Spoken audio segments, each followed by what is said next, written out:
Hi நண்பர்களே, நான் தெரிகிறேன்னா 6 மணிக்கு வண்டி 5:45 வண்டி எடுத்தேன் வேலூர்லேருந்து. ஓகேங்களா, 10:20க்கு தான் பெங்களூர் சிட்டி ரீச் பண்ணேன். 10:20க்கு நம்ம பெங்களூர் சிட்டி எம்ஜி ரோட்டில் வந்திருக்கேன். ஓகேங்களா, இங்கே பார்க்கிங்கே கிடைக்கல. இப்போ நான் எங்கே விட்டுருக்கேன்னா நோ பார்க்கிங் தான் வண்டி விட்டுருக்கேன். தெரியுதுங்களா, ப்ளூ கலர் போர்டு. இங்கே காலைல வண்டி எப்படி தூக்கின்னு போயிடுவாங்கன்னு நினைக்கிறேன். இதுதான் ஹோட்டலு. எனக்கு அப்படியே ஆப்போசிட்டில் ஹோட்டல் வாசல்லே தான் நின்றுருக்கேன். இந்த இடத்துல பார்க்கிங்லாம் கிடைக்காது. ஓகேங்களா, நோ பார்க்கிங்கில் வண்டி விட்டால் தூக்கிட்டு போயிடுவாங்க அப்படின்னு சொல்கிறாங்க. தெரில எந்த அளவுக்கு உண்மை. ஓகேங்களா, நான் வந்து போய் ஜாலியாக சுற்றி பார்த்துட்டு அப்படிலாம் போகல. ஓகேங்களா, போனேன்.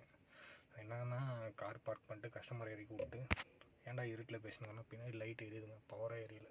ஓகேங்களா, இன்னும் தூங்கலை. மணி என்ன ஆகுது, 12 போகுது. ஓகேங்களா, இன்னும் தூங்கலை. போய் ஹோட்டலில் போயிட்டு சாப்பிட்லான்னு போனால் எம்ஜி ரோடுக்கு போயிட்டு லெஃப்ட்டு திரும்பி ரைட்டு திரும்பலான்னு பார்த்தாலும் எங்கேயுமே ஹோட்டல் கிடையாது. இங்கே அந்த பர்கரு, பீஸா, சரக்கு, ஓகேங்களா, அப்புறம் பாரு, அப்புறம் ஏதோ பர்ச்சேசிங் மாலு, அப்புறம் இந்த பர்ச்சேசிங் மார்க்கெட்டு, இந்த மாதிரி தான் கிடைக்கிது. ஓகேங்களா, இங்கே சாப்பாடே கிடைக்கலங்க. அப்புறம் ஒரு ஆட்டோக்காரன்கிட்ட அட்ரஸ் கேட்டேன். அவர் லெஃப்ட்டில் போனால் ஒரு பிரிட்ஜு வரும் அங்கேன்னாரு. அங்கேருந்து திரும்பி இன்னொருத்தர்கிட்ட கேட்டால் நீ கீழே போனாங்க. அப்புறம் அங்கேருந்து இன்னொருத்தர்கிட்ட கேட்டால் நீங்கள் ரைட்டில் போங்கன்னாங்க. இப்படியே மாறி மாறி ஒரு 4 கிலோமீட்டர் தெரிஞ்சு அப்படியே ஒரு ஹோட்டல் வந்துச்சு.